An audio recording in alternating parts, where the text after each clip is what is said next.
Poor little girl sells cookies and tells the millionaire, "I need to sell everything to save my mum." He buys them all, but when she shows him her mother's photo, he starts to cry. Holden Mercer stared out his office window as the rain streamed down the glass.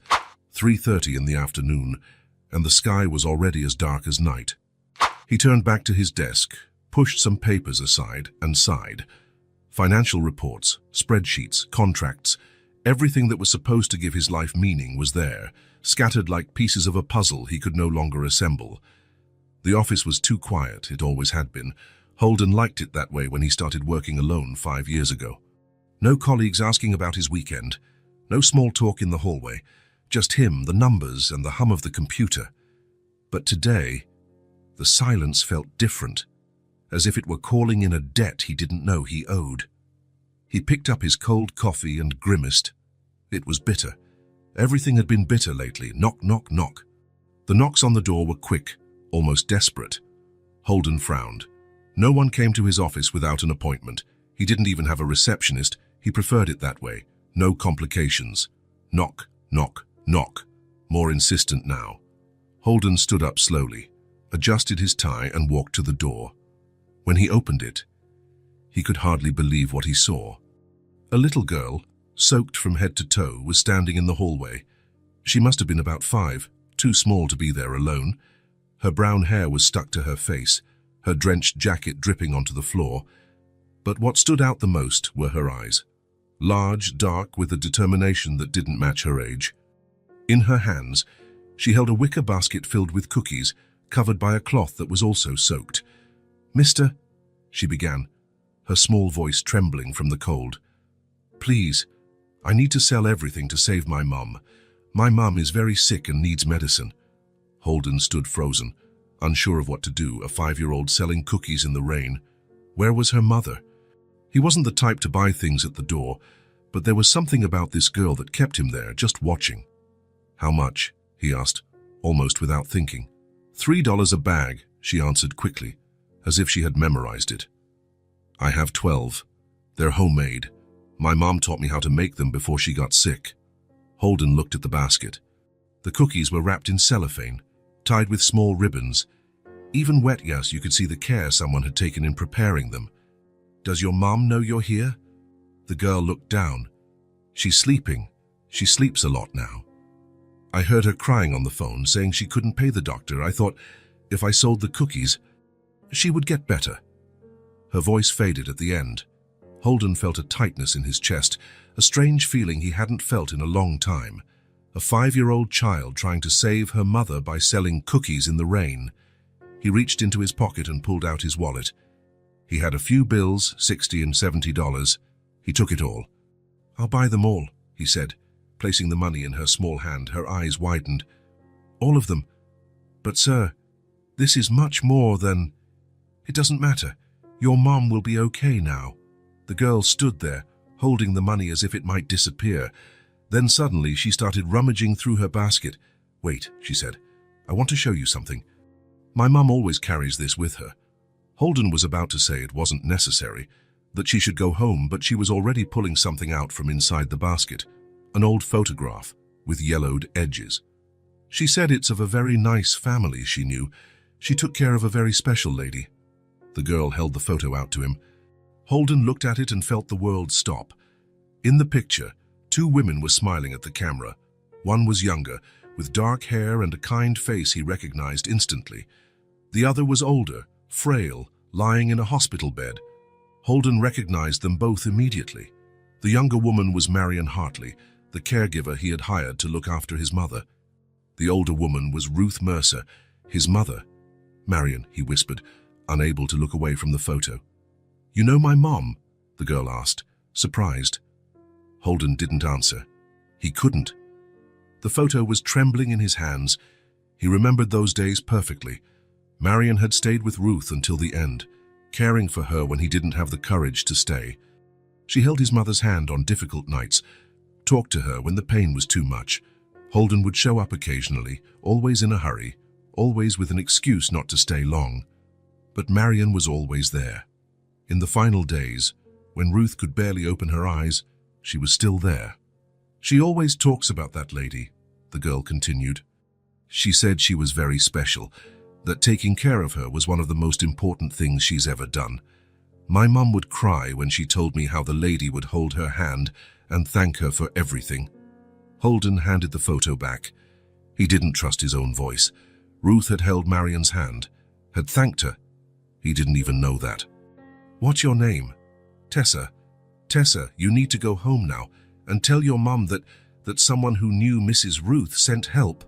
She nodded and put the photo back in the basket. "Thank you, sir. My mum won't believe it. She always says there are still good people in the world." Holden closed the door slowly after Tessa left. He leaned his back against the wall and closed his eyes. His mother had been dead for 2 years, but suddenly it felt like yesterday. He could hear her voice, soft and tired, asking when he would visit again. He went back to his desk and tried to work, but the words in the report seemed jumbled. His mind was elsewhere, in a hospital room where a woman named Marion was caring for his mother while he hid behind excuses. He had paid for the most expensive caregiver in the city. He thought that was enough, that money solved everything. But Marion wasn't just a caregiver. She was a daughter, a mother. And now she was sick. While her own 5-year-old daughter was out in the rain trying to save her, Holden pushed the papers away. For the first time in a long time, his work didn't matter. Nothing mattered except the image of that soaked little girl, holding a photo that showed a truth he had avoided facing. Marion had done for his mother what he couldn't. She had been present. She had cared. She had held her hand when she needed it most. Outside, the rain continued to fall, but inside the office, something had changed. Holden didn't know what he was going to do yet, but one thing was certain: he wouldn't be able to forget the eyes of that little girl, nor the face in the photograph that he recognized too late. Holden closed the door slowly and returned to his desk. The spreadsheets were still there, waiting, but he couldn't focus on the numbers. Every time he tried to read a line, he saw Tessa's big eyes, wet and determined. A 5-year-old girl trying to save her mother. He pushed the keyboard away and leaned back in his chair. The photo she had shown him wouldn't leave his mind. Marion holding his mother's hand. Ruth smiling, even frail, even sick. When was the last time he had seen his mother smile? The clock on the wall read 4:30. He still had work to do, calls to return, reports to review. But none of it mattered now. His mind was elsewhere, in a past he had tried to forget. Ruth, sick. The words echoed in his head like an echo that wouldn't die. He remembered the day he learned of the diagnosis. He was in a meeting when the phone rang. It was the family doctor. "Mr. Mercer, I need to speak with you about your mother. The cancer has spread." Holden had excused himself from his colleagues, left the room and listened as the doctor explained about treatments, about time, about care. But the only thing he could think was, "I don't know how to do this." So he hired Marion, the best caregiver money could buy. Problem solved, right? He could keep working, living his life, while someone more competent handled the situation. But now, sitting in the silent office, Holden realized how wrong he had been. Marion hadn't just been an employee. She had been the daughter he couldn't be. The phone rang, making him jump. It was a client asking about an investment. Holden responded on autopilot, giving the man the information he needed. When he hung up, he realized he didn't remember a thing he had said. Tessa, the girl in the rain, she was no more than 5 years old and already had more courage than he had ever had. While he hid behind excuses and important meetings, a child left home alone to save her mother. Why was I never as brave as that little girl? The question hit his mind like a slap in the face. He tried to push it away, but it came back, stronger. Why? Why did a 5-year-old child have more courage than a 42-year-old man? Holden stood up and walked to the window. The rain had stopped, but the sky was still grey. Down below, people walked hurriedly, each with their own problems, their own lives. Did any of them have a daughter selling cookies in the rain? He went back to his desk and opened the bottom drawer. There was Marion's business card, yellowed and forgotten. Marion Hartley, specialized caregiver. On the back, she had handwritten her personal phone number. Holden picked up the card and stared at it. How many times had he called that number? 2, 3 times at most. Always to ask about medication or schedules, never to ask how Ruth was feeling, never to say thank you. He placed the card on the desk and tried to get back to work. But Tessa's words kept echoing. She said taking care of her was one of the most important things she's ever done. Important. Taking care of Ruth had been important to Marion, more important than the salary, more important than the job. She had seen Ruth as a person, not an obligation. And what had he seen? An inconvenience, a problem to be solved with money. Holden closed his eyes and forced himself to remember. The first few days after the diagnosis, Ruth trying to act as if nothing had changed, making dinner for him when he visited, asking about his work. She was dying, but she was still trying to take care of him. And how did he react? By visiting less, always in a hurry, always with an excuse on the tip of his tongue. I have an important meeting tomorrow, Mum. The client is waiting, I have to go. I'll try to come back next week. Lies, all lies. He didn't have meetings that were that important. He didn't have clients who couldn't wait. He was just scared. Scared of seeing his mother wither away. Scared of not knowing what to say. Scared of facing reality. So he let Marion do the hard work. She was the one who held Ruth's hand when the pain was too much. She was the one who talked to Ruth on long nights. She was the one who was there when Ruth needed someone. Holden opened his eyes and looked at the clock. 5:30. Normally he would work until at least 7, but today he couldn't. He put the papers in the drawer and grabbed his coat. The drive home flew by. He drove on autopilot, his mind elsewhere. When he parked in the garage, he didn't even remember leaving the office. The house was silent. It always was. Holden had lived alone since his mother died. Before that, she had her own apartment, but he always hoped she would show up by surprise like she used to. Now the house was all his, big, clean, empty. He went to the kitchen and opened the fridge. There was some leftover Chinese food, a bottle of water, beer. Nothing that looked like a real meal. When was the last time he had cooked anything? He grabbed a beer and sat on the living room sofa. The television was off, but he made no move to turn it on. He just sat there, drinking and thinking. Tessa, 5 years old, selling cookies in the rain to save her mother. Ruth, sick, waiting for a son who never showed up. Marion, caring, being present when it mattered. The hours passed slowly. Holden drank another beer, then another. He wasn't used to drinking so much, but today was different. Today he didn't want to think clearly. But the more he drank, the more the memories came back. Ruth teaching him to ride a bike. Ruth taking care of him when he was sick. Ruth making his favorite dishes on his birthdays. Ruth, always present, always caring. And when she needed him, where was he? Hiding behind a desk, pretending that work was more important than family. 9 o'clock at night. The phone rang. It was a colleague, wanting to discuss a project. He hung up without answering. He didn't want to talk to anyone. 10 o'clock at night. Holden tried to watch television, but he couldn't concentrate. All the shows seemed silly, meaningless. He turned it off and stared at the ceiling. 11 o'clock, midnight. 1 in the morning. Holden couldn't sleep. Every time he closed his eyes, he saw Tessa in the rain, or Ruth in the hospital bed, or Marion holding his mother's hand while he was in an office, pretending spreadsheets were important. 2 in the morning. He got up and started pacing around the house. Kitchen, living room, bedroom, office. Walking helped him think, or at least not think so much.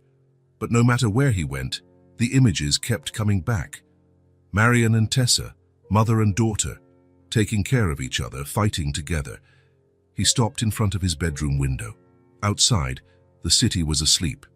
But somewhere, a 5-year-old girl was awake, maybe worried about her sick mother. Somewhere, a woman who had cared for Ruth so lovingly was fighting her own illness. She took care of my mother when I didn't have the courage. Now she's the one who needs help. The thought appeared in his mind like a light switching on. Marion had been there for Ruth when she needed her. Now it was Holden's turn to be there for Marion, but how? He didn't even know where they lived. He didn't have their address, didn't have a current phone number. All he knew was that a 5-year-old girl was selling cookies in the rain to save her mother. 3 in the morning, 4 in the morning, 5 in the morning. Holden kept pacing the house, unable to stop thinking. Unable to stop seeing Tessa's face, her big, determined eyes. When the sun began to rise, Holden made a decision. He wasn't going to run anymore. He wasn't going to hide behind excuses. Marion had done for his mother what he couldn't. Now it was his turn to repay her. He picked up the phone and dialed a number he knew by heart. "Marcus, it's Holden. I know it's early, but I need you to do me a favor." Marcus had been his personal assistant for 5 years, efficient, discreet, capable of solving any problem. If anyone could find Marion and Tessa, it was him. "What do you need, Mr. Mercer?" "I need you to find the address of a woman named Marion Hartley. She was my mother's caregiver 2 years ago. She has a 5-year-old daughter named Tessa." "Right, it might take a while, but I can—" "Today, Marcus," Holden interrupted him. "Find out where they live. Today." There was a pause on the other end of the line. "Understood, sir. I'll start right away." Holden hung up and went to take a shower. For the first time in a long time, he knew exactly what he had to do. He wasn't going to run from reality anymore. He wasn't going to let other people take care of what was important. It was time to be as brave as a 5-year-old girl. The address Marcus had found led Holden to a neighborhood he didn't know well. The houses were small, some in need of a paint job, but there was something welcoming about the narrow streets with their old trees. Children played in small yards while their mothers hung laundry on the line. A dog slept in the shade of a fence, and the sound of a television drifted from an open window of one of the houses. Holden parked in front of number 247 and sat there for a moment, watching.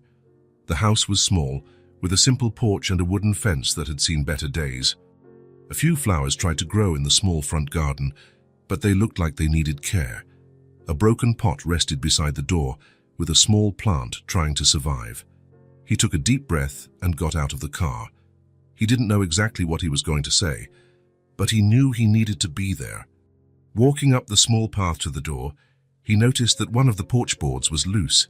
The paint on the door was peeling. The doorknob felt a bit wobbly when he went to knock. There was a doorbell, but it didn't look like it worked. Before he could knock, he heard running footsteps inside the house. Then a voice shouting something he couldn't understand, followed by a child's laughter. "I'll get it," shouted a voice he recognized immediately. The door opened and Tessa appeared, still wearing the same jacket from yesterday, but now dry. Her eyes widened when she saw him. For a second she stood still, as if she couldn't believe it. "Mommy!" she yelled, turning back into the house. "Someone's here to see you. It's the Cookie Man." Holden couldn't help but smile a little. The Cookie Man. That's how she saw him, not as some stranger, but as someone special who had helped when they needed it. Slow footsteps approached the door. Marion appeared gradually, leaning against the doorframe. Holden felt a pang in his chest seeing her. She was pale, thinner than he remembered, and seemed to have trouble standing. Her hands trembled slightly, and there were dark circles under her eyes. But when her eyes met his, she froze completely. "Holden," she whispered, as if she couldn't believe it. "What are you doing here?" For a moment, he couldn't speak. Seeing Marion like this, frail and sick, brought back all the memories of his mother. The way Ruth had gotten thinner each week, how her voice had grown weaker. But it also brought back the memory of how strong Marion had been for Ruth when he couldn't be. "I remember you," he began, lowering his head. "You were with my mother." Marion leaned more heavily on the door, still in shock. She blinked several times, as if trying to make sure she wasn't dreaming. "I didn't think you'd remember. It's been so long." "I never forgot," Holden said, finally looking into her eyes. "I only managed to go there once. I told myself I was busy. But I was scared." The silence stretched between them. Tessa looked from one to the other, not fully understanding the conversation, but sensing it was important. She moved closer to her mother and held onto the hem of her shirt. "Everyone carries their pain in their own way," Marion said softly. Holden shook his head firmly. "No, I ran away. You stayed. You took care of her when I didn't have the courage." Marion sighed and gestured for him to come in. She moved slowly, as if each step required a conscious effort. "Come in. We can't talk at the door. The neighbors will start to gossip." The living room was small but cozy. An old but clean sofa, a few photos on the wall, Tessa's toys scattered on the floor. There was a crumpled blanket on the sofa where Marion had probably been resting.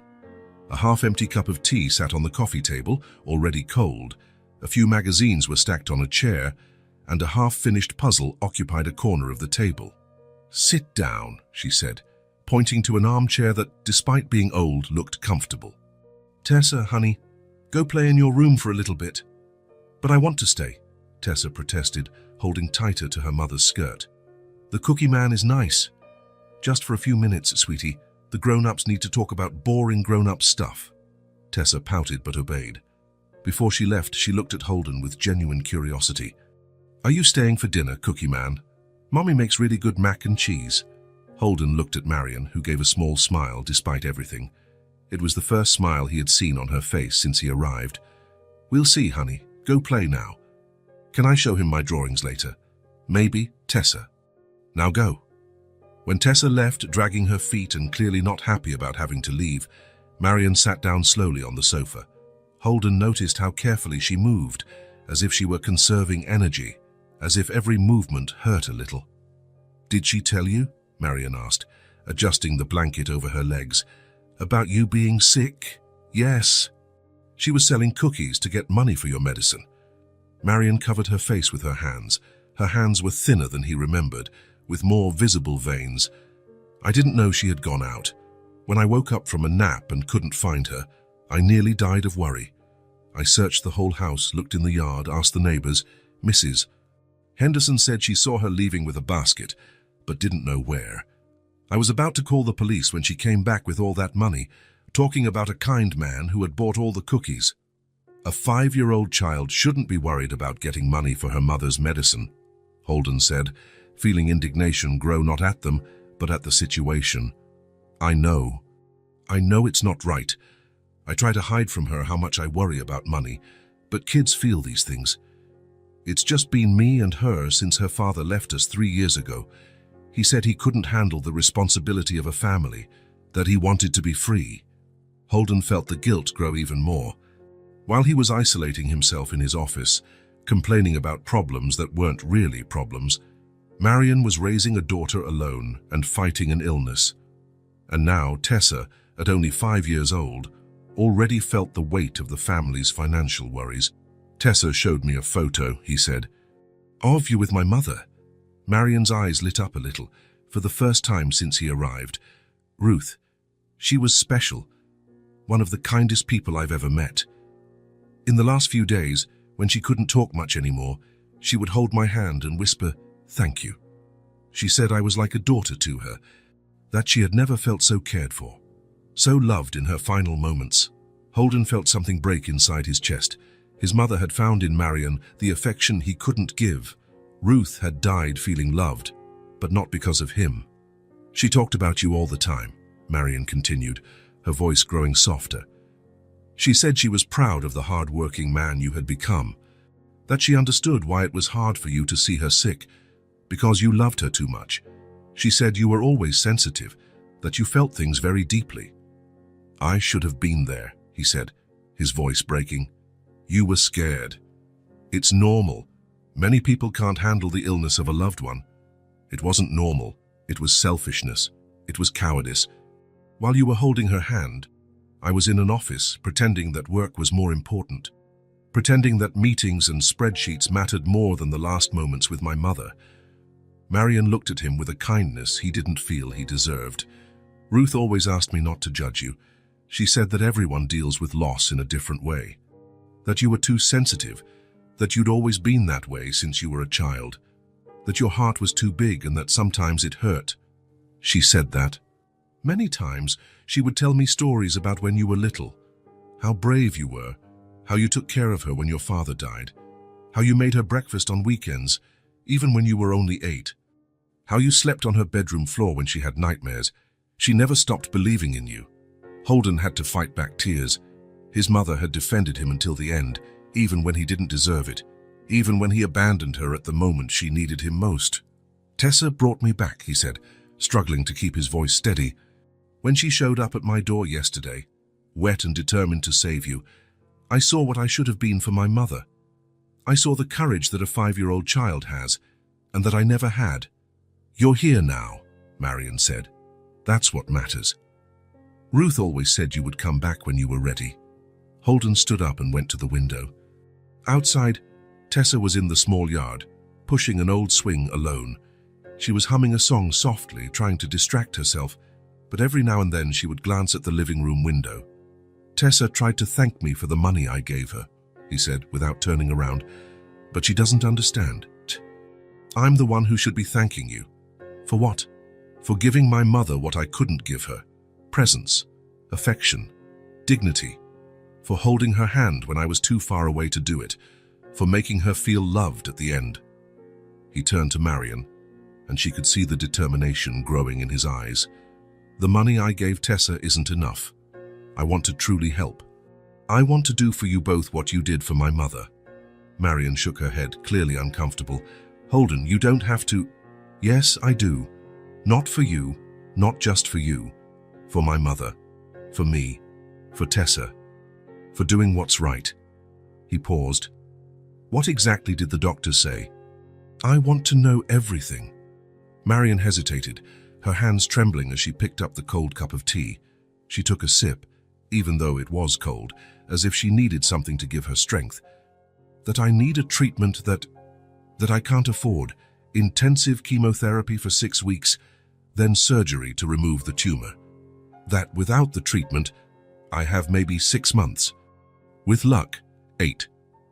And with the treatment, they say I have a 70% chance of full recovery, but it will cost over $100,000 between medications, hospitalization, surgery, and follow-up. And I would need to be hospitalized for a few weeks, then more appointments, follow-up exams for years." Holden didn't think twice. "Tice, I'm going to pay for the treatment. All of it, every cent." "Holden, that must cost." "It doesn't matter how much it costs. You're going to get the treatment. We're going to call the doctor today and schedule everything." Marion started to cry, covering her face with her hands. Her shoulders shook. "I can't accept this. It's too much. It's more than I could ever pay back in a lifetime. It's more than anyone should do for another person. You can and you will accept it." His voice was firm now, leaving no room for argument. "My mother would have done the same for you. And I should have done this a long time ago. I should have looked for you when I found out she had died." "Why do you want to do this?" she asked through her tears. "You barely know me. You don't owe me anything." Holden returned to the armchair and sat on the edge, looking directly at her. "Because you were there when I wasn't. Because you gave my mother dignity in her final moments. Because your daughter is 5 years old and shouldn't have to worry about losing her mother like I lost mine. Because it's what good people do for each other." They sat in silence for a moment. Marion wiped her tears while Holden tried to process the decision he had just made. It was a huge amount of money, but he had it. And for the first time in his life, he felt like he was spending money on something that truly mattered. "There's one thing," Marion said finally, her voice still trembling. "If I'm hospitalized, Tessa has nowhere to stay. I don't have family here, and I can't afford to pay someone to take care of her. The neighbors help when they can, but they can't take her for weeks." Holden looked out the window again. Tessa had stopped playing and was looking at the house, as if she knew something important was happening inside. She pressed her nose against the kitchen window glass, trying to see what was going on. An idea appeared in his mind. An idea that scared and thrilled him at the same time. He began, then stopped. "I'll take care of your daughter until you're back." Marion looked at him as if he had said something impossible. "What?" "Tessa can stay with me, at my house, until you've fully recovered. Holden, you don't even know kids. You have a structured life, an important job, routines. Work can wait. And as for knowing kids," he looked at Tessa playing outside. "Maybe it's time I learned. Maybe I need to learn. Maybe this is exactly what I need." Marion shook her head, incredulous. "I can't ask that of you. It's too much responsibility. Tessa has routines, specific needs. She gets scared when she doesn't see me. She has nightmares sometimes. She's very attached to me." "You're not asking, I'm offering." He sat on the edge of the coffee table, closer to her. "Marion, you gave my mother something I couldn't. Let me do the same for Tessa. Let me be for her what you were for Ruth. But you're a stranger to her. Yesterday I was a stranger. Today I'm the cookie man." He almost smiled. "Kids adapt quickly, and you must know that yourself. and I'll do everything to make her feel safe." Marion was silent, thinking. Holden could see the conflict in her eyes. She wanted to trust him, but she was afraid. It was her daughter, the most important thing in the world to her. "How do I know you won't disappear when things get tough?" she finally asked. "When she cries in the middle of the night, when she gets sick, when she asks for me every day, when she throws a tantrum or won't eat." The question hurt, but Holden understood where it was coming from. "Because I already ran away once, and I'm not going to run away again. Because I look at Tessa and see the courage I never had. Because she deserves someone who stays, like you stayed with my mother. Because I won't abandon a child like I abandoned my mother." Something in the tone of his voice, in the firmness of his words, made Marion look directly into his eyes. And in that moment she saw something that reassured her. Sincerity, determination, and maybe, for the first time in a long time, hope. "She has her quirks," Marion said slowly, as if testing his seriousness. "She doesn't eat green vegetables. She's afraid of the dark. She likes to hear stories before bed. Always the same story 3 times in a row. I can handle that. She'll want to talk to me every day, several times a day." "Of course she will, and you'll be able to talk to her whenever you want. I'll give her my personal phone." "And what if I don't get better? What if the treatment doesn't work? What if I die?" Holden took her hands, which were cold and trembling. "It will work. We'll make it work. And even if it didn't, Tessa would never be alone. I give you my word. She would always have a family." Marion closed her eyes, fighting back more tears. "I never thought that a stranger would do this for us. Why do you want to do this?" "Because we're not strangers anymore," Holden said. "We're family now, you, me, and Tessa, united by Ruth's memory, united by what's right." "Tessa," she called, her voice still trembling but with a new strength. "You can come here, sweetie." Tessa came running, stopping at the entrance to the living room. Her eyes went straight to her mother's tears. "Mommy, are you crying? Are you in pain? Do you want me to get your medicine?" "No, love. These are happy tears. Come here, we need to talk about something very important." As Tessa approached, walking slowly as if she knew something big was happening, Holden felt a mix of nervousness and determination. He didn't know how to take care of a child. He didn't know if he would be good at it. But one thing he knew, he wasn't going to run away this time. He wasn't going to leave Tessa alone like he had left his mother. Holden's house seemed huge to Tessa's eyes. She stood in the entryway, clutching her small backpack tightly, looking around without saying a word. The silence of the place was different from the silence of her own home. There, it was cozy, full of memories. Here, it was empty, cold. "Now this is your home now," Holden said, trying to sound cheerful. "Want to see your room?" Tessa nodded without speaking, but followed him up the stairs. Each step echoed in the silent hallway. Holden opened the door to the guest room he had hastily prepared. He had bought some toys at the department store, made the bed with new sheets, and placed a small lamp on the nightstand. "What do you think?" he asked. Tessa looked around, then looked at him. "Where's Mommy? Remember, she's at the hospital. The doctors are going to take care of her so she can get better. When is she coming back?" "In a few weeks. But you'll be able to talk to her every day." Tessa sat on the edge of the bed, still holding her backpack. She looked tiny in the large room. "I want to go home." Holden's chest tightened. He didn't know what to say. He didn't know how to deal with a sad and scared child. He sat next to her on the bed. "I know you do, but for now you're going to stay here with me. We'll take care of each other until your mum comes back." Tessa didn't answer. She just opened her backpack and took out a well-worn teddy bear with a slightly torn ear. She hugged it tightly. "This is Mr. Brown," she said softly. "He sleeps with me." "Mr. Brown can sleep in the big bed. There's plenty of room. He doesn't like big beds. He likes small beds." Holden looked at the king-size bed in the guest room. It really was too big for a 5-year-old. "Do you want me to put some pillows around? To make a smaller corner?" Tessa nodded yes, but still looked lost. In the first few days, she spoke little. She answered when he asked something, but didn't initiate conversations. She spent a lot of time looking out the window or hugging Mr. Brown, watching cartoons on television. Holden tried to create a routine. They woke up at 7 in the morning. He made breakfast. At first, he burned the toast twice, but he got better. Tessa ate slowly, always leaving half on her plate. "Aren't you hungry?" he would ask. "Your mommy made it differently." "How did she make it?" "She cut the toast into little triangles and only put jelly on one piece."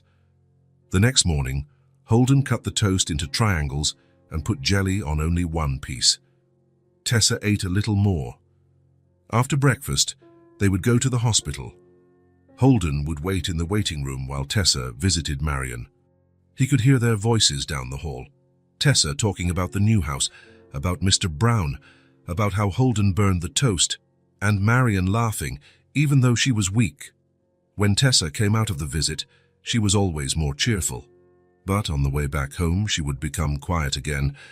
One afternoon, after 5 days of the silent routine, Holden tried a different approach. "Want to help me make dinner? I don't know how to cook. I don't know how very well either. We can learn together." Tessa looked at him with curiosity for the first time. "My mum taught me how to crack eggs." "Perfect. We'll make scrambled eggs." They went to the kitchen. Tessa climbed onto a chair to reach the counter. She cracked 3 eggs, letting a few pieces of shell fall into the bowl. "Oops," she said. "No problem. We'll get them out." As they picked out the pieces of shell, Tessa began to relax a little. She whisked the eggs with a large fork, her tongue sticking out in concentration. "Is this good?" "It's perfect." When the eggs were ready, they sat at the kitchen table. It was the first meal they had together, where Tessa seemed at ease. "Holden," she said, chewing slowly. "Yes." "Why do you want to take care of me?" The question caught him by surprise. He stopped eating and looked at her. "Because your mum took care of my mum when she was sick. Now it's my turn to help." "Was your mum nice?" She was very nice. I think you would have liked her." "Did she die?" "She did, but she knew your mum. They were friends." Tessa processed this information, swinging her little legs on the chair. "Will she take care of my mum in heaven if she dies?" Holden's throat tightened. "Your mum isn't going to die, Tessa. The doctors are going to take care of her. But what if she does?" He didn't know what to answer. He put his fork down and looked at her small hands, still holding her fork. "Your mum is strong. She's going to get better. Promise." Holden knew he couldn't promise something like that, but when he looked into her eyes, he couldn't say anything else. "I promise I'll do everything I can to make her better." The days went by and Tessa started talking more. She told stories about school, about her friends, about the things she did with Marion. Holden discovered she liked to draw, so he bought colored pencils and paper. She drew their old house, her mom, Mr. Brown, and then she drew the new house and with him beside her. "This is you," she said, pointing to a stick figure with dark hair. "And this is me, and this is Mr. Brown. It's very beautiful. I'm going to show Mommy tomorrow." One night, 2 weeks after Tessa had arrived, Holden was washing dishes when he heard a strange noise coming from her room. He went upstairs and found the door ajar. She was sitting on the bed, hugging Mr. Brown, sobbing softly. "Tessa, what happened?" She looked at him with red eyes. "I dreamed that Mommy went away and never came back." Holden sat on the edge of the bed. "It was just a dream. Your mom is coming back. But what if she forgets about me? She would never forget you. You're the most important thing in the world to her." Tessa wiped her nose on her pajama sleeve. "Is Mommy going to die?" she asked in a small voice. The question he dreaded most. Holden looked at her, at this small, scared child, and didn't know how to answer. How do you explain to a 5-year-old that life is sometimes unfair, that sometimes people get sick, that sometimes doctors can't cure everyone? He said nothing. He just took her small hand and held it gently. "I'm scared," she whispered. "I get scared sometimes too." "You do?" "I do. When my mum got sick, I was very scared." "What did you do?" Holden hesitated. He couldn't tell her that he ran away, that he hid, that he let someone else take care of everything. "I tried to be brave, like you're being." "I'm not brave, I'm scared of everything." "Being brave isn't about not being scared. It's about doing the right thing even when you are scared. Tessa thought about this for a moment. Like selling cookies in the rain. Exactly. Like selling cookies in the rain to help your mum. She snuggled closer to him. Can you stay until I fall asleep? Of course. Holden sat on the edge of the bed until her breathing became slower and more regular. When he was sure she was asleep, he stood up slowly and was about to leave the room. Holden, she whispered in the dark. Yes, thank you for taking care of me. The next day, after the hospital visit, they were sitting in the kitchen drinking juice when Tessa started to talk. This time, she didn't seem scared. She seemed to need to tell him. Mommy used to work at a laundromat, she said, swinging her legs on the chair. She would leave early and come back late. Her hands were always red from the cleaning chemicals. Holden stopped drinking and paid attention. One day she came home crying. She said they let her go because the laundromat was closing. We ran out of money. Tessa looked at her cup. I saw her crying a lot in the kitchen when she thought I was asleep. She would look at the bills on the table and cry. Holden felt a tightness in his chest. Marion had gone through all this alone, trying to protect her daughter. Then she got sick, Tessa continued. At first, she was just tired. Then she started coughing a lot, and then she couldn't get out of bed some days. She looked at him. I thought that if I sold cookies, I could help. I could buy medicine to make her better. Holden looked at this small girl and felt a mixture of shame and admiration. Shame because he had spent so much time hiding from his own problems. Admiration because this 5-year-old child had more courage and love than he had shown in his entire adult life. Are you a very brave, Tessa? Mommy always said that we have to take care of each other. That's what families do. She's right. Mommy always said that when people take care of each other, they get stronger. Holden looked at her, at those big, serious eyes, and realized that something had changed inside him. In the past 2 weeks, he had learned more about courage and love than in his entire life. Your mum is very wise. Tessa smiled for the first time since she arrived at his house. A small but real smile. So we'll take care of each other until she comes back. Exactly. We'll take care of each other. That night, when Holden put her to bed, Tessa didn't cry. She hugged Mr. Brown and looked at him. Thank you for letting me stay here. You don't have to thank me, Tessa. For the first time since it all began, Holden felt at peace. He hadn't run away. He hadn't hidden. He had stayed. And maybe, finally, he was learning what really mattered. 3 weeks had passed since Tessa arrived at Holden's house, and something strange was happening. He was enjoying it. In the beginning, every morning was a struggle. Waking up early, preparing breakfast, dealing with a child who clearly preferred to be somewhere else. But now, when the alarm went off at 6:30, Holden no longer felt that heavy sense of obligation. Instead, there was a small sense of anticipation, a curiosity about what the day would bring. Good morning, Mr. Brown, he heard Tessa whispering in the next room. Today we're going to see Mommy again. Holden smiled as he brushed his teeth. Tessa always talked to the bear in the morning, telling it the day's plans. She didn't know he could hear, and he pretended he didn't. In the kitchen, Tessa was already sitting at the table, in her pajamas with her hair messy. Can I make scrambled eggs today? She asked. Of course. You're becoming an expert at it. Holden took the eggs from the fridge and placed them on the counter. Tessa climbed onto the chair that now permanently stood next to the stove. She carefully cracked 3 eggs into the bowl, picking out the pieces of shell with a small spoon. Look, only 1 little piece today, she said, proud. You're getting much better. As they scrambled the eggs in the pan, Tessa hummed softly. It was a song Marion used to sing to her, and Holden already knew the melody from hearing it so often. Sometimes he caught himself humming it too. Holden, Tessa said, looking at the pan. Yes. Do you like living with me? The question caught him by surprise. He stopped scrambling the eggs for a second. I do, and you, do you like living here? I like it more now. At first I was scared. Scared of what? That you wouldn't like me, that you would send me away. Holden looked at her, focused on the eggs, and felt a tightness in his chest. I would never send you away, Tessa. Promise? I promise. After breakfast, they followed their usual routine. Tidy up, grab coats, go to the hospital. But now the routine didn't feel like an obligation. It felt natural. In the car, Tessa told stories about her dreams. Today she dreamed she was flying with Mr. Brown. We flew up to the clouds and saw Mommy from up there. She was in the hospital garden, sunbathing. What a beautiful dream. Do you dream, Holden? I do. About what? Holden thought for a moment. Lately, he dreamed of simple things, of Tessa laughing, of Marion getting better, of family breakfasts. About good things, he said. At the hospital, Holden already knew all the nurses. They always smiled when they saw Tessa arrive, running down the hall with Mr. Brown under her arm. "How is she today?" he asked Nurse Janet. "Much better. The treatment is working. She's stronger, more cheerful."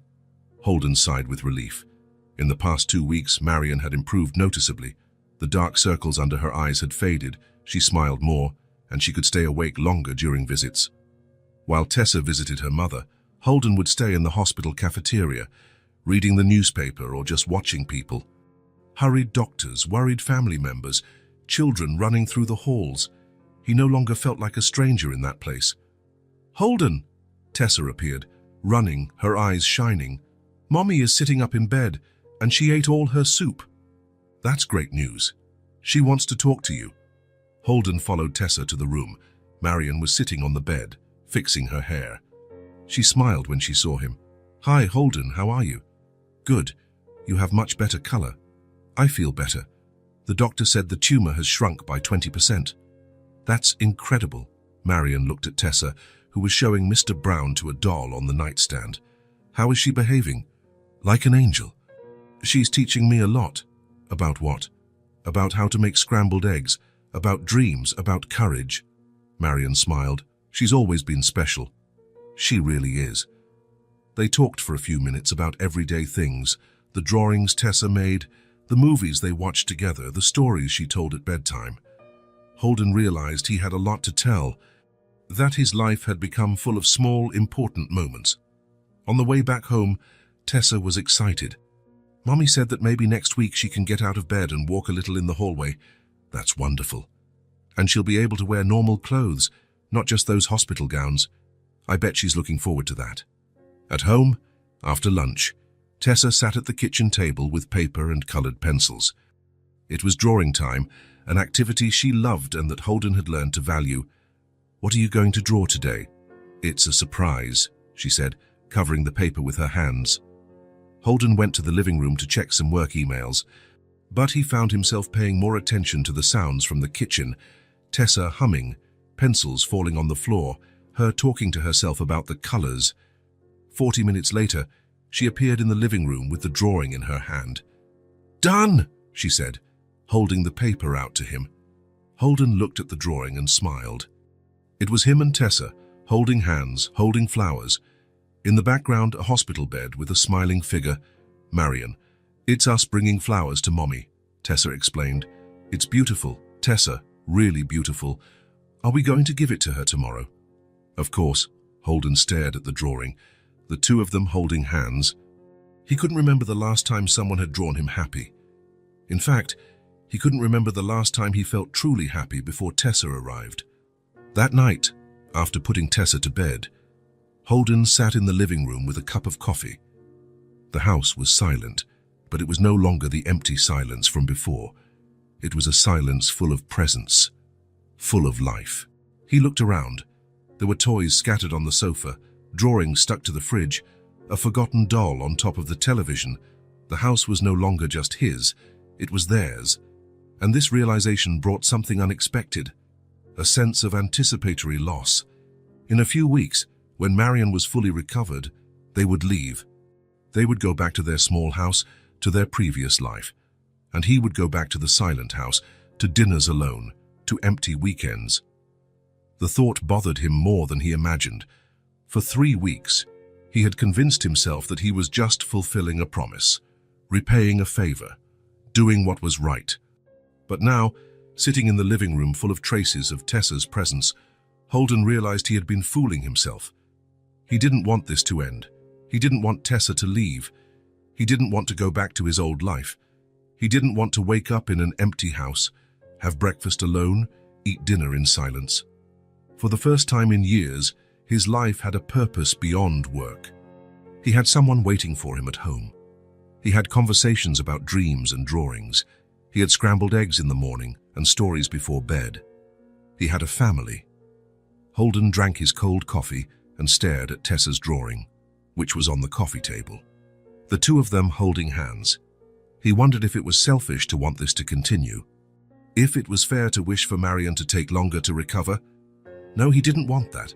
He wanted Marion to get well, to go home, to be happy with her daughter. But he also wanted to continue being a part of their lives. He wanted to continue being important to someone. The phone rang, interrupting his thoughts. It was Marcus. "How are things over there?"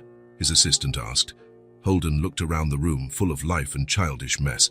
"They're good, very good. We need to talk about some contracts next week. Can it be in the morning? After 10? "Sure. Everything okay?" "Everything's great, Marcus. See you tomorrow." Holden hung up the phone and went upstairs to check on Tessa. She was sleeping soundly, clutching Mr. Brown, breathing slowly and peacefully. He stood there for a few minutes, thinking about how quickly life could change. 3 weeks ago, he was a lonely man hiding behind his work. Now he was someone who cared about scrambled eggs and drawings, someone who was afraid of being alone again. He didn't want this to end. And that discovery scared him as much as it reassured him. That night, after Tessa fell asleep, Holden couldn't go to bed. He paced the house, restless, his mind filled with thoughts he couldn't organize. The discovery that he didn't want Tessa to leave had left him confused. It was a new, strange feeling that made him question everything he thought he knew about himself. He stopped in front of his office door. It was a room he had used little since Tessa arrived. Before he spent most of his nights there, working late, reviewing reports, making calls. Now, he preferred to stay in the living room, where he could hear if she needed anything. He opened the door and turned on the light. Everything was exactly as he had left it weeks ago. The desk with a few scattered papers, the computer turned off, the leather armchair that used to be his refuge. But now the place felt strange, as if it belonged to someone else. Holden sat in the chair and looked around. How many nights had he spent there, pretending that work was more important than life? How many times had he used that place to hide from the world, from feelings, from the responsibilities that truly mattered? His eyes settled on the bottom drawer of the desk, the drawer he had avoided for years. He knew what was inside. He had known since the day he put it there and never touched it again. But today, for the first time, he felt that maybe it was time to face what he had kept hidden. He took a deep breath and opened the drawer. There it was, the yellowed envelope, with his name handwritten in a script he would recognize anywhere.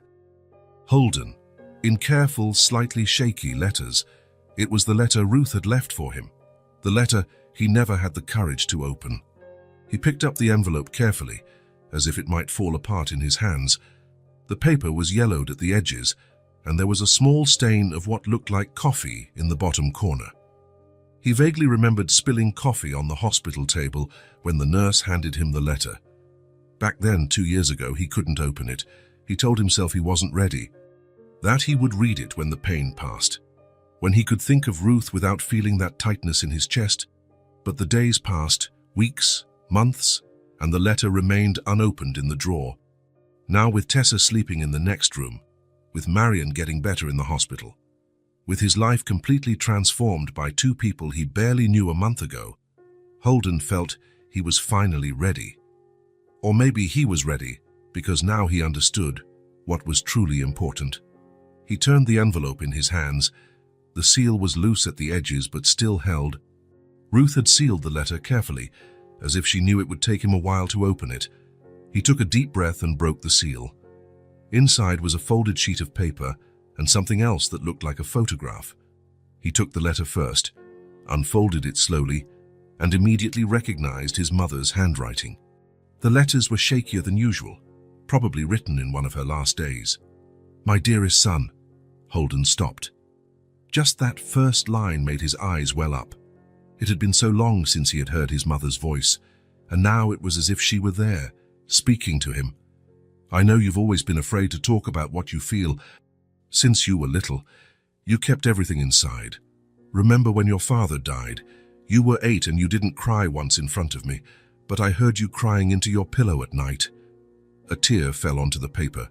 Holden quickly wiped it away, afraid of smudging the words. "I never wished for you to be different.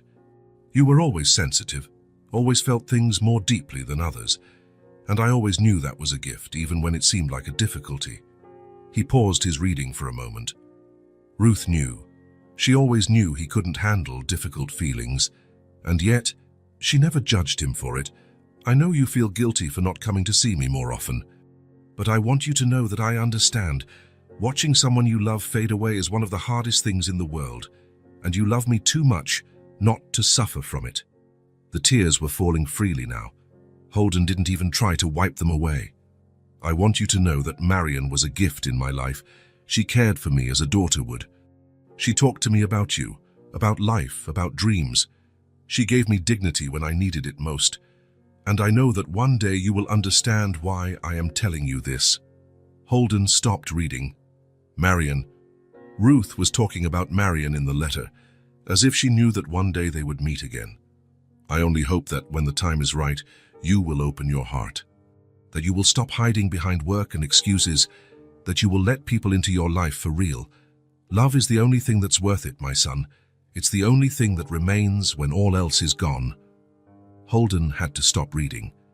He placed the letter on the desk and covered his face with his hands. Ruth knew. She knew he was hiding, that he was wasting his life afraid to truly commit. "Be happy, Holden. Allow yourself to be happy, and when you find someone worth loving, don't let them go. Life is too short to waste on fear. With all my love, always, Mom." Holden sat in silence for long minutes, just looking at the letter. His mother's words echoed in his mind. "When you find someone worth loving, don't let them go." He thought of Tessa sleeping in the next room, of Marion getting better in the hospital, of how his life had gained meaning since they arrived. Was this what Ruth meant? Was this what she knew would happen? He remembered there was something else in the envelope. He picked up the photograph that was at the bottom. It was Ruth smiling, but she wasn't alone. She was hugging Marion, and both were smiling at the camera. Ruth looked frail but happy. Marion looked young and caring. There was something in the photo that conveyed genuine affection, true friendship. Holden turned the photo over. On the back, in shaky letters clearly written with difficulty, it said, "My caregiver, my great friend." He pressed the photo against his chest and closed his eyes. Now he understood why Ruth had mentioned Marion in the letter. She knew Marion was special. She knew that one day he would need to understand the value of what she had done. And maybe, in some mysterious way, Ruth knew that one day he would find Marion again, that he would find Tessa, that his life would become intertwined with theirs in a way he never imagined.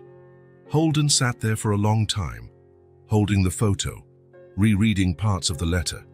His mother's words seemed written specifically for this moment, for this discovery that he didn't want Tessa to leave, for this understanding that he had finally found something worthwhile. Love is the only thing that's worth it. He looked at the office door, thinking of the girl sleeping in the next room, a brave child who had changed his life completely. A child who had taught him more about courage and love in a few weeks than he had learned in years.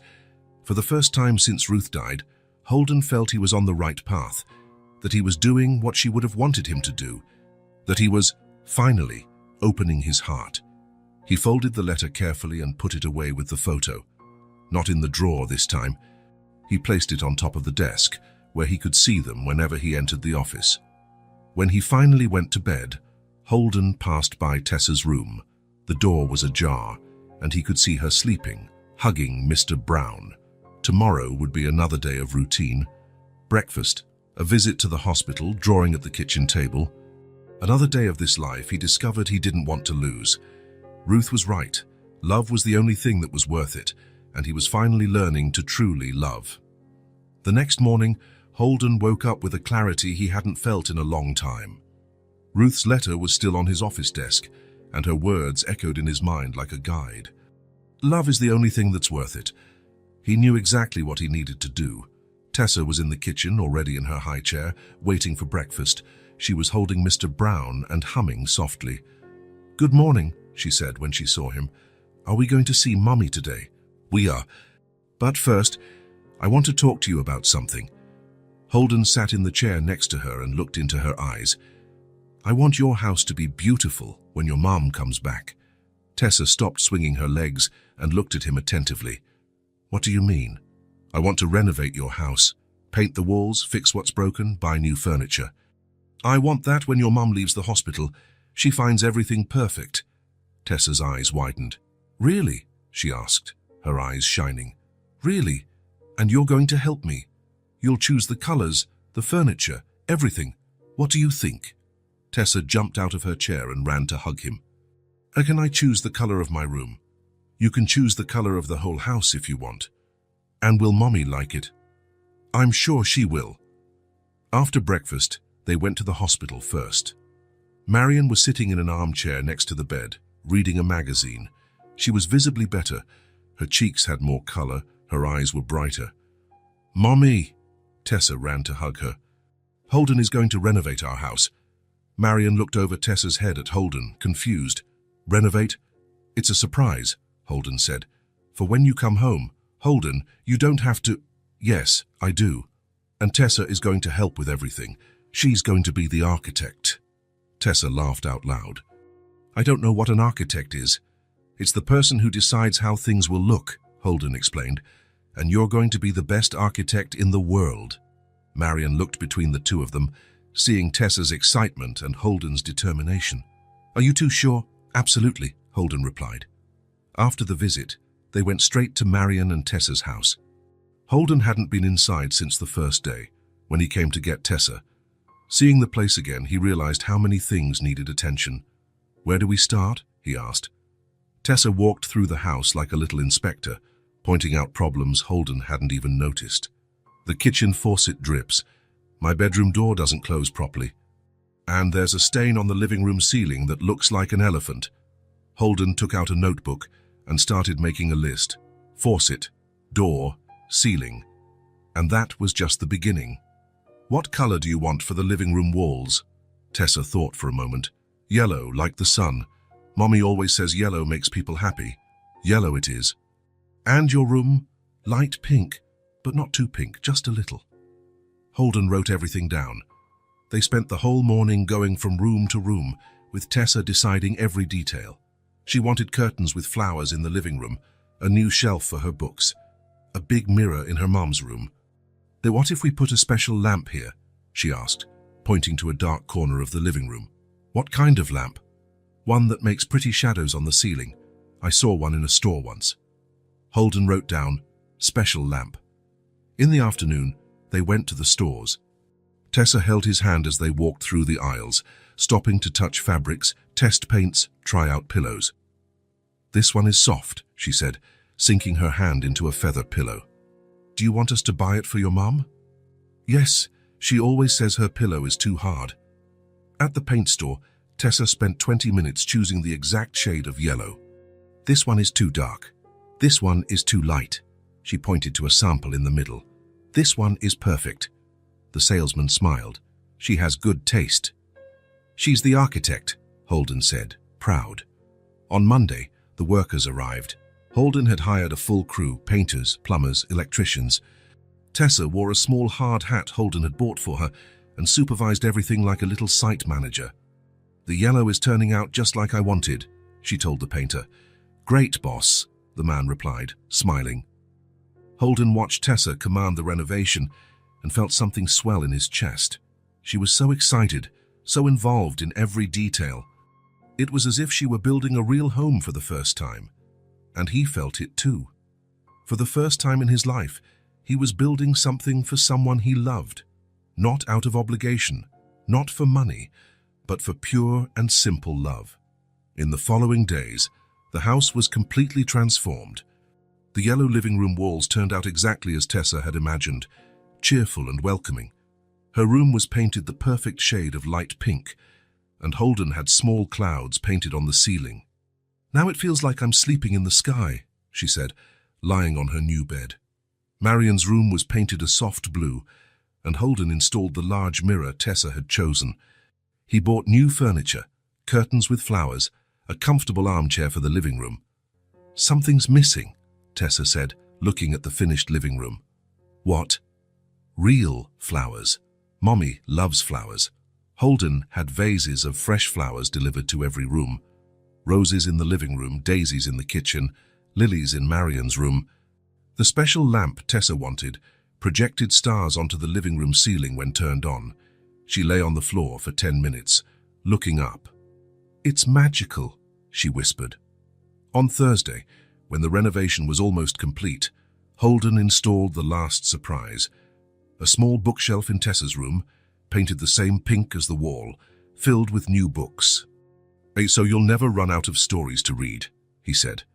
Tessa ran her fingers over the books one by one. "Mommy is going to cry when she sees all this." "Why?" "Because she'll be so happy. She always cries when she's very happy." On Friday, the house was ready. Holden and Tessa did a final inspection, checking every detail. "It's perfect," Tessa said, spinning in the middle of the living room. "Mommy is going to love it." Holden looked around the transformed house and felt a satisfaction unlike anything he had ever experienced. It wasn't the satisfaction of closing a deal or landing an important client. It was the satisfaction of building something with love, of creating a home for people he cared about. He had spent years building a career, accumulating money, buying things for himself. But he had never felt the fulfillment he felt now, seeing the joy in Tessa's eyes. "Do you think she'll really like it?" Tessa asked, suddenly insecure. Holden knelt beside her. "She's going to love every detail, because it was made with a lot of care by people who love her. By us. By us." That night, after putting Tessa to bed, Holden returned to the renovated house alone. He turned on the star lamp and stood there, in the middle of the yellow and cozy living room. He had built many things in his life. Businesses, professional relationships, a solid career. But he had never built a home. He had never created something with the comfort and happiness of others in mind. And now, looking at the house they had transformed together, Holden understood what Ruth meant in her letter. He was finally building something worthwhile. He was building love, care, family. He was building a life that had meaning. The morning of Marion's discharge arrived with a mix of anxiety and joy. Holden woke up early, more nervous than he thought he would be. He had spent a whole week preparing for this moment, but now that it was happening, he felt as if nothing could have adequately prepared him. Tessa could barely eat her breakfast. She pushed her scrambled eggs around on her plate, anxious, her little legs swinging on the chair at a rapid pace. "Is Mommy going to like the new house?" she asked for the 10th time since she woke up. "She's going to love it," Holden repeated, adjusting his tie. Even though he knew it was a special day, he couldn't avoid the formality of his attire. "What if she doesn't like the curtains?" "She'll like them. You chose them thinking of her, remember?" "What if she thinks we changed too much?" Holden stopped what he was doing and knelt beside her chair. "Tessa, your mum is going to be happy because she'll see how much you care about her. And because she'll realize she's not alone anymore."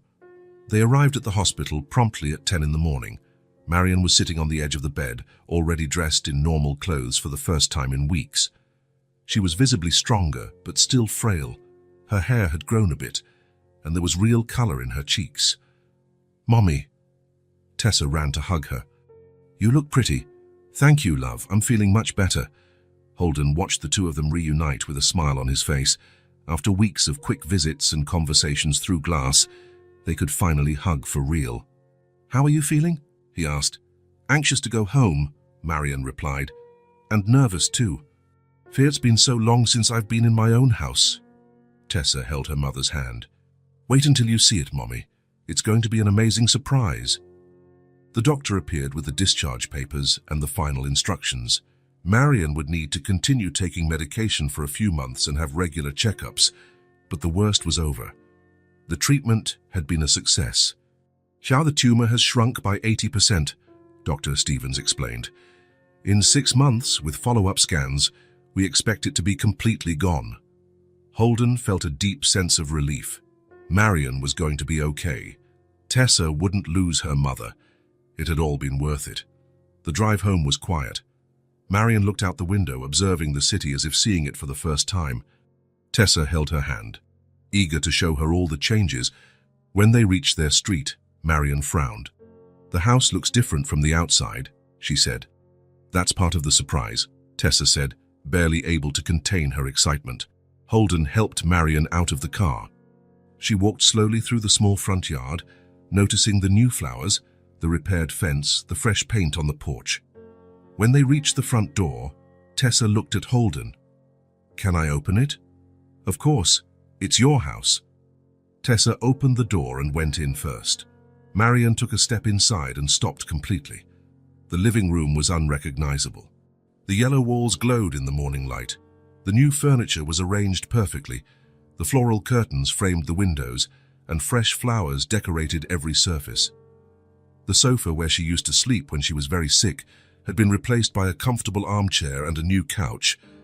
"Oh my God," she whispered, bringing a hand to her mouth. "Do you like it?" Tessa asked, hopping from one foot to the other. Marion couldn't answer. She looked around the room as if she were dreaming.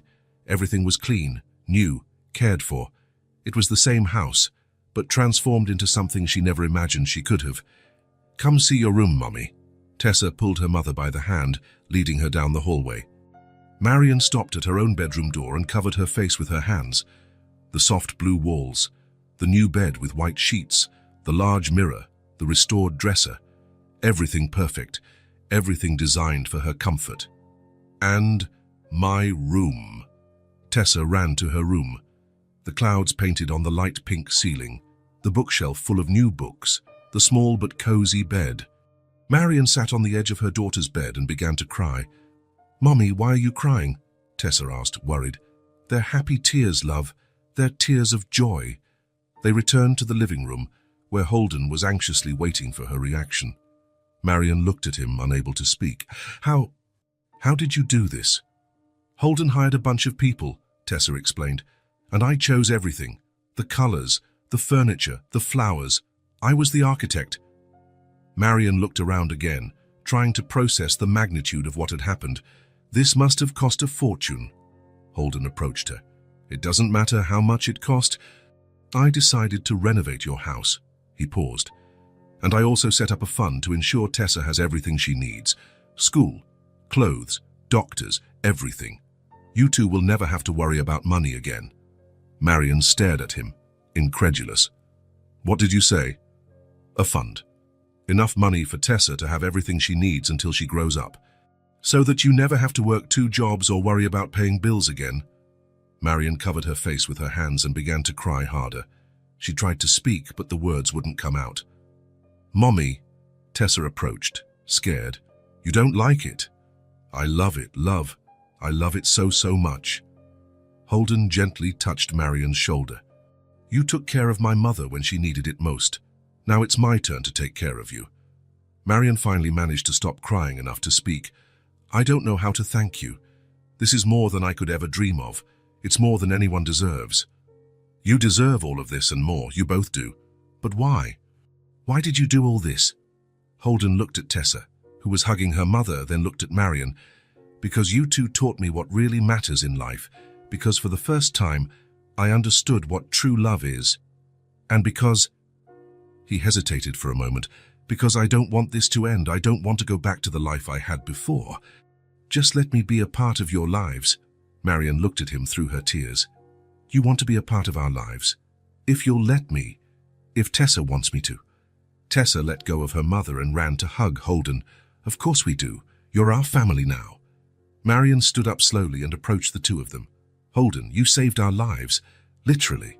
You saved my life and gave my daughter a future. How can I say no?" The three of them hugged in the middle of the yellow room, surrounded by flowers and light. For the first time in a long time, they all felt complete.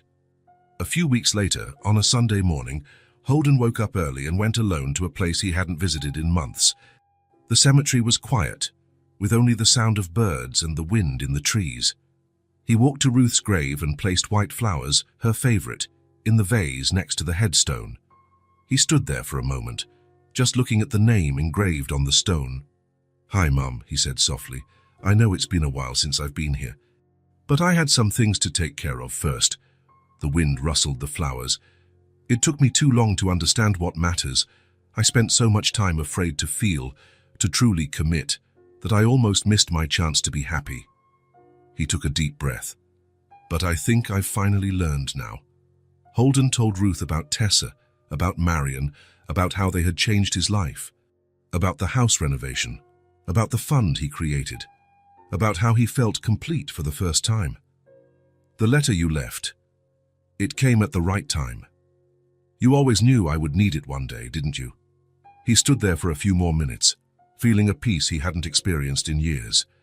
He was finally doing what Ruth would have wanted him to do. He was truly living. A few hours later, Holden parked in front of the yellow house. Before he even got out of the car, the door opened and Tessa came running out. "Holden!" she yelled, jumping into his arms. "You're here!" "Of course I'm here. I promised I'd be here every Sunday." Marion appeared at the door right behind her, a calm smile on her face.